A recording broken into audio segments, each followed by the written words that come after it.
Democrats shut down. So I wanted to come out and just share with you some thoughts, answer some questions, tell you, I guess, reiterate the simple truths of how we got here. Those truths have been obscured just a bit because the Democrats are in a relentless effort to spin the facts, but it's always good when the facts and the evidence are on your side. And I don't want you to listen to the arguments of politicians. If you're watching at home, I want you to look at the real facts. And I'm going to try to here in a very abbreviated summary manner to present those to you. And the facts are very clear. Okay, so the first fact is by way of reminder, how did we get here? Why is Washington tied into a knot right now? Well, I became Speaker almost 2 years ago, and I was frustrated, as most rank-and-file members of Congress are, frustrated about how Congress really doesn't work that well for the American people. That's why people are frustrated about it. We don't spend money responsibly here. We haven't for many years. And the reason for that is because typically, for the annual funding of the government, it's done in a back room. Literally, there's a deal made by the top 4 leaders in Congress, and that's hoisted upon the members, usually at the end of the year, right before a holiday, in an omnibus spending bill. Sometimes the bills are thousands of pages long, and it's always said that few members have fully read it or understood it. That's largely true because they weren't involved in the process. So when I became Speaker, I've been doggedly determined to make this House and the Senate work again, to do right by the American people, to get the process, to rebuild the muscle memory, to get back to the way it is supposed to work. And what does that mean? It means that Congress is supposed to carefully deliberate over 12 separate appropriations bills every year. Why? Because we divide the spending of the taxpayers' funds into 12 categories so that everybody can go through that. And all the elected members, the duly elected representatives of the people, can come here and have a debate and a discussion. We do that through the Appropriations Committee, they're the specialists on it, the members of the House and Senate who work on it around the clock, 365, every day of the year. And then they put together a product. It goes to the full body in the House and then the full body in the Senate, and they work on that together, and they come up with the most efficient and effective way that they can build consensus around to spend the taxpayers' funds. Well, we started that process back this year, and I'm so proud to tell you that we're rebuilding the muscle memory. It's like pushing a boulder uphill, but we've got it done. And we worked 12 separate appropriations bills through the House Appropriations Committee. I mean, they worked hard in a bipartisan fashion, Republicans and Democrats. They worked on it steadily. We got 3 of those bills on the floor. We debated them on the floor. We passed them on the House floor. And we sent that over to the Senate. Meanwhile, the Senate passed 3 of their own bills off the floor. That hasn't happened around here in many years. And all of that process that I just described takes a lot of time and a lot of work and energy and effort. And our appropriators, while they were working in good faith, they ran out of time. Why? Because the end of the fiscal year is September 30th, not December 31. And so the clock was just running out. So what we did, because Republicans are in charge of both houses right now, is the responsible thing. Leader Thune in the Senate and I in the House, we sat down with our appropriators and we said, let's come up with a simple stopgap measure to keep the lights on and keep the government open so that appropriators can finish this very healthy process for the people they represent.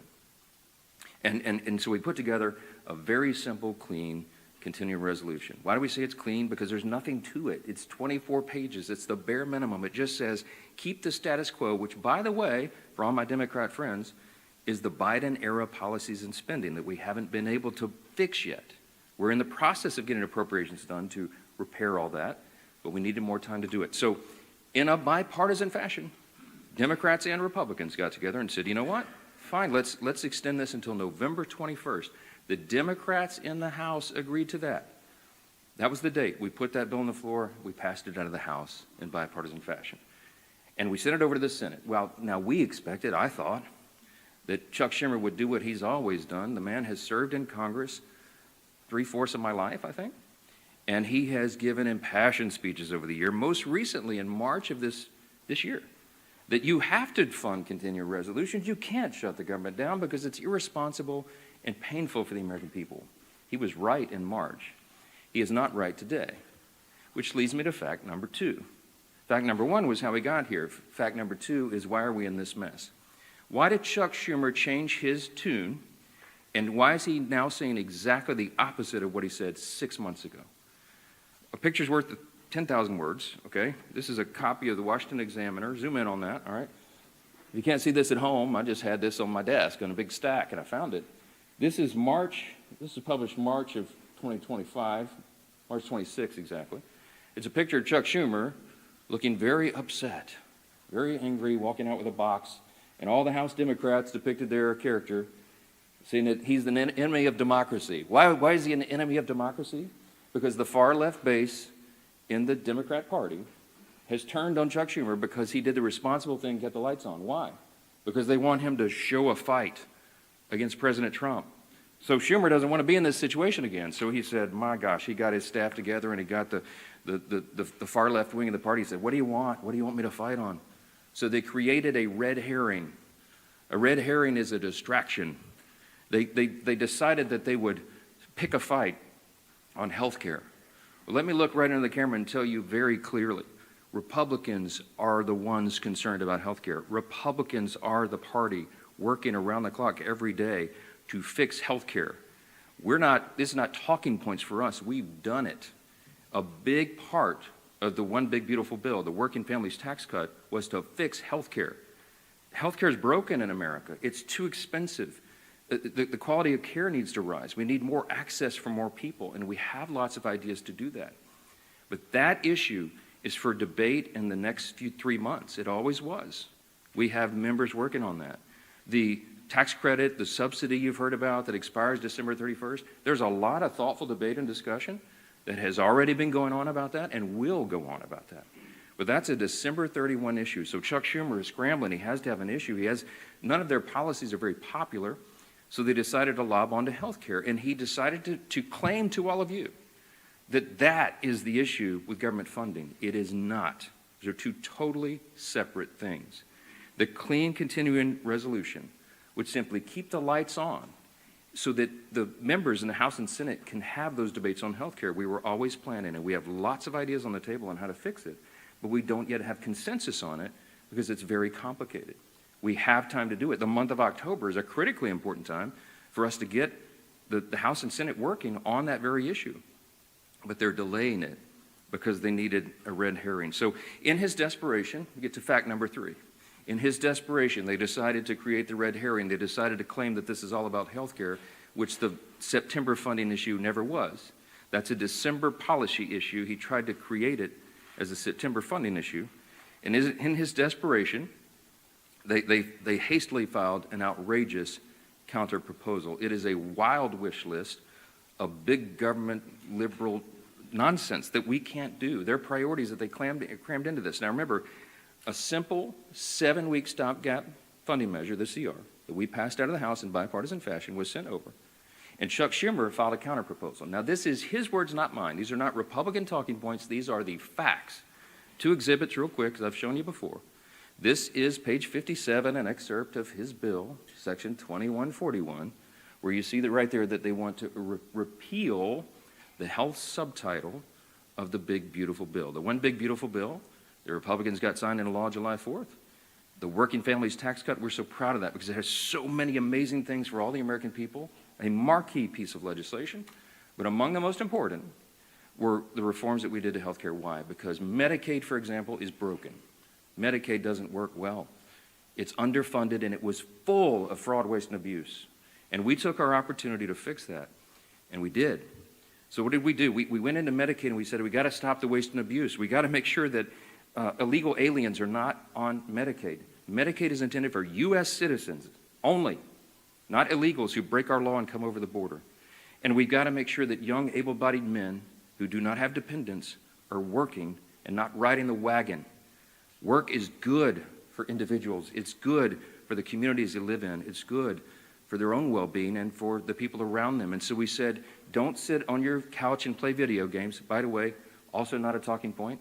There was an AEI study, I think one of the organizations that polled this, and most of these young men who are not working are sitting around literally playing video games. Get back to work. So we put that in the law. And the big thing was making sure that an estimated 1.4 million illegal aliens are no longer riding that wagon either. Why? Because Medicaid had to be strengthened. Medicaid is intended for the elderly, the disabled, and young pregnant women, as I use an example. who are in difficult situations. They need the resources desperately, but the resources are being drained by people who were never intended to be there. And so Republicans got busy and fixed it. We put it in the big, beautiful bill. So, back to fact number 3, I guess I'm still on. Chuck Schumer files a counterproposal and says, we want to reverse all that. Well, among the effects, among the things that he would reverse, is putting illegal aliens back on the program. Don't take my word for it. Look at the evidence. Over here at Exhibit B. This is the list of the actual provisions that would be reversed if Chuck Schumer's language was voted on and passed. Among those, it would end, see, these are the provisions, the Working Families Tax Cut Act, these are the provisions of our bill that did each of these things. We ended Medicaid funding for most non-citizens. They would reverse that, and it would cost American taxpayers, hardworking Americans, an estimated $6.2 billion. And you see, you just go down the list. The California loophole, you know what they did in California? Gavin Newsom and the team out in California? They expanded Medicaid to cover all able-bodied illegal alien adults. These men who could be working or whatever, I mean, they're not even citizens, never intended by Congress. They put that on the tab of the taxpayer. And so we reversed it.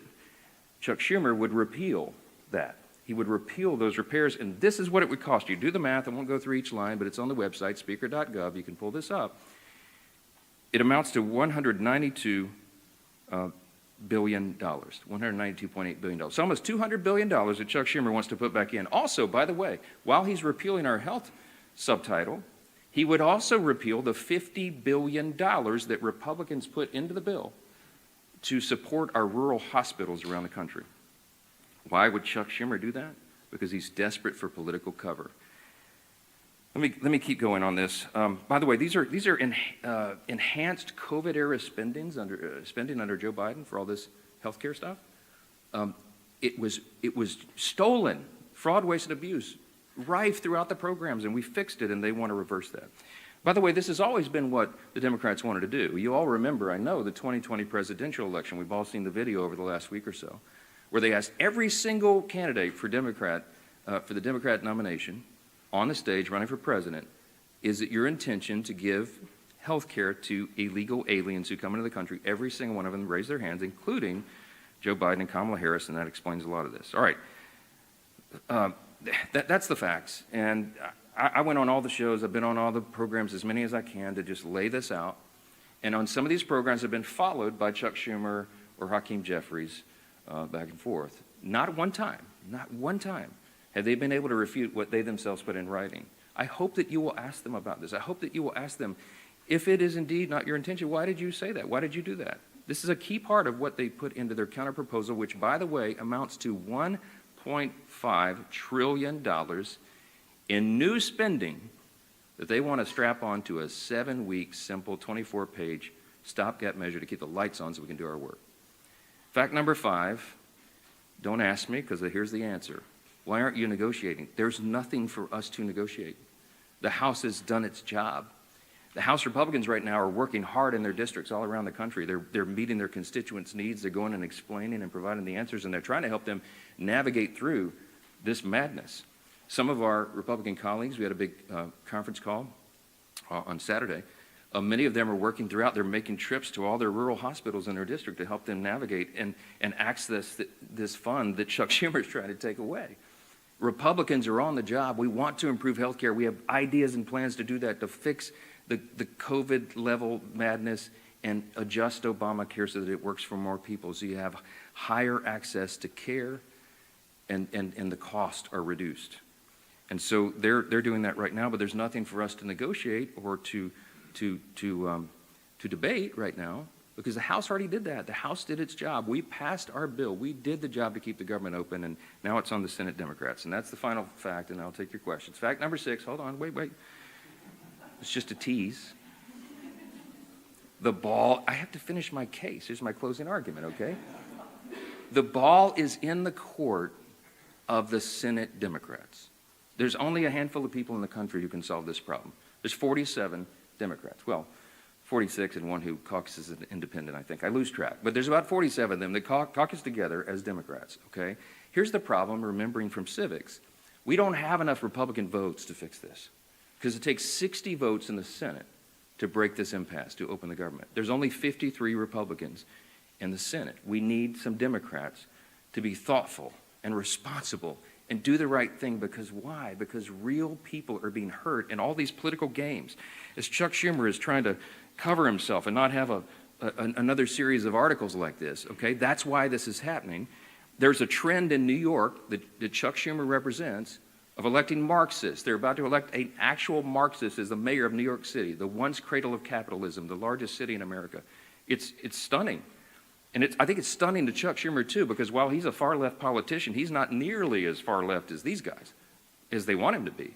And so he's trying to find political cover, and in doing that, he's hurting real American people. Who's being hurt? Women, infants, and children on their nutritional programs that are now stalled. Veterans' health services that they desperately need and demand. Go down the list. We've got our troops, Border Patrol agents, TSA agents serving, trying to protect America without pay right now. Half the federal civilian workforce is effectively laid off right now, furloughed. They can't go to work. They don't have the money. Chuck Schumer, for political cover, decided to turn off the funds, and real people are getting hurt. FEMA services. I keep saying this because I live in a hurricane state. We're in the middle of hurricane season, and flood insurance policies cannot be renewed or purchased right now because Chuck Schumer's playing political games. This is real pain for real people. I can go on. There are articles written in the last 2 days. Some of your outlets wrote about low-income Medicaid or Medicare recipients, for example, who have been able to receive health care at home because we expanded that through telehealth and all that. All that is shut down. Yet people with autoimmune deficiencies who are also disabled, they cannot go visit the doctor's office. So thankfully, mercifully, they've been able to be treated at home. But all that just stopped. So people are canceling their health appointments with their physicians that is vitally important for them to stay alive, because Democrats over here are playing games. We have one plea and one plea alone. We need a handful of Democrats to stop the madness, reopen the government, so that we can get to these critical debates about the year-end policy decisions with regard to the further reforms to health care. Plain and simple, that's where we are. That's the facts, and everybody can draw their own conclusions. Don't listen to the words of politicians. Look at the actual evidence and the facts, and I think the case is very clear. Yes, sir, because you're standing up. Go ahead.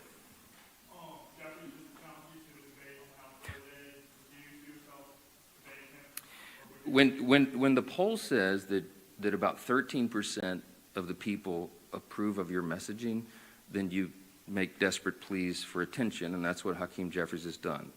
Look, my friend Hakeem had his shot. We debated all this on the House floor, as you know, before we passed our bill. He spoke for 7 or 8 minutes. He had all of his colleagues lined up. They gave it their best shot, and they argued, and they stomped their feet and screamed at us and all that.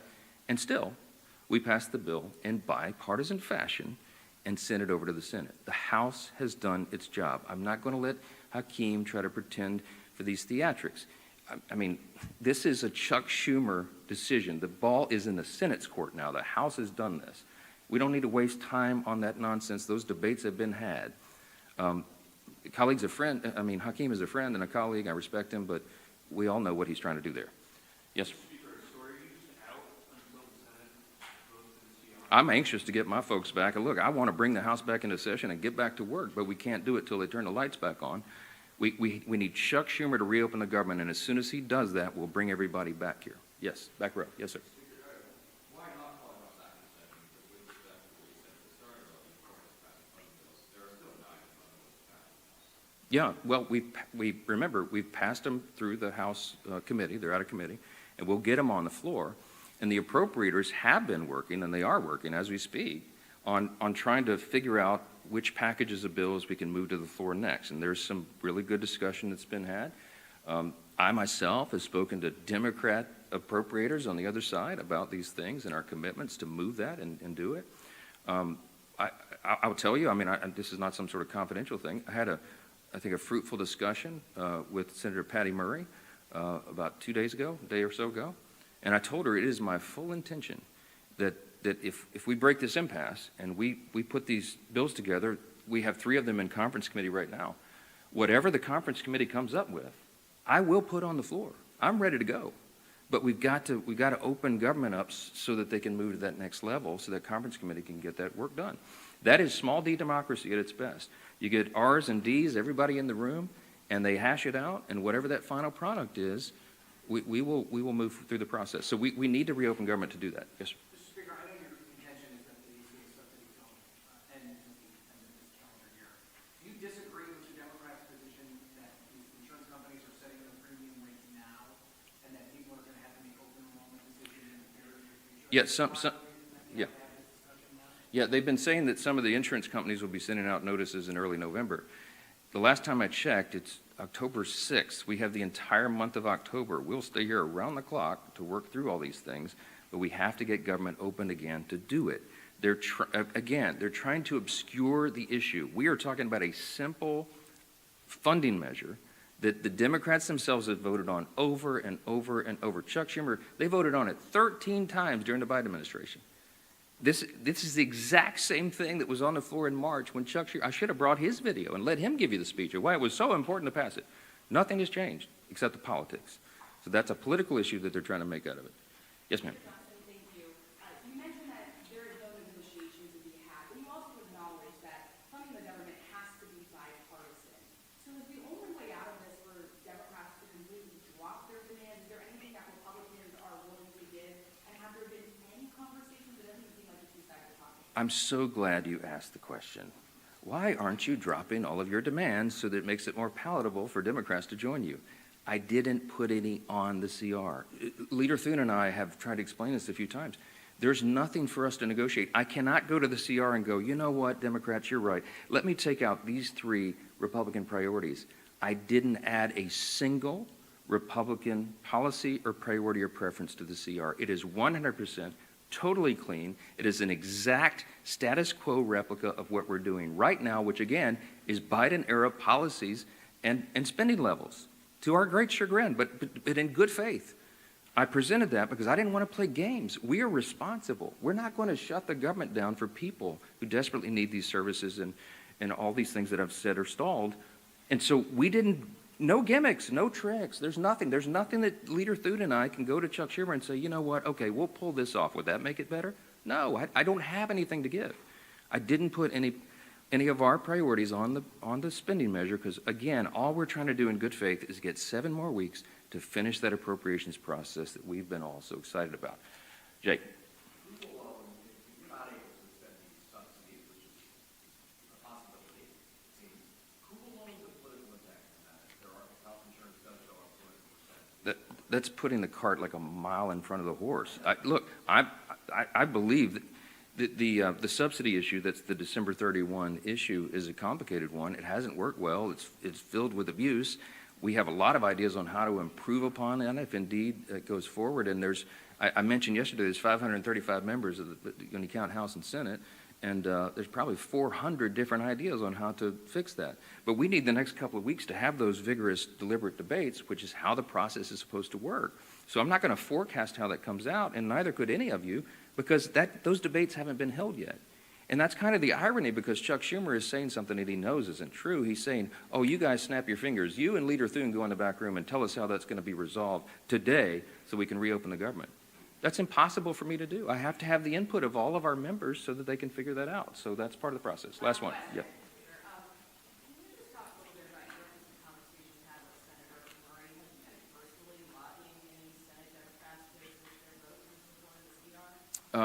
No, they haven't exactly been ringing my phone off the hook, okay? I'm open, always have been for dialogue with anybody about that, but I think she wanted an assurance from me that what I'm saying is true and that we have every intention of moving the appropriations bills, and I said, yes, ma'am, of course it is. I say the same things privately that I say publicly. We are consistent, and that's why it's easy for me to stand up here and share the facts. When the simple truth is on your side, you have nothing to hide from. I'm just presenting this to the American people. This is the 4th time we've done that. I hate to drag you all out and go through all the details, but I've got to put on the case over and over because repetition apparently is the key to this. People are starting to recognize this is not a Republican shutdown. It is a Schumer Democrat shutdown. Again, why? Because they needed political cover. It's shameless. It is sad. Real people are hurting, and it needs to end. They'll have another opportunity this evening. And I sure pray, and I hope you all will, that a handful of additional common sense people on the Democrat side will change their votes reopen the government, so we can get back to all these issues as we desperately want to do. Thank you all so much for being here.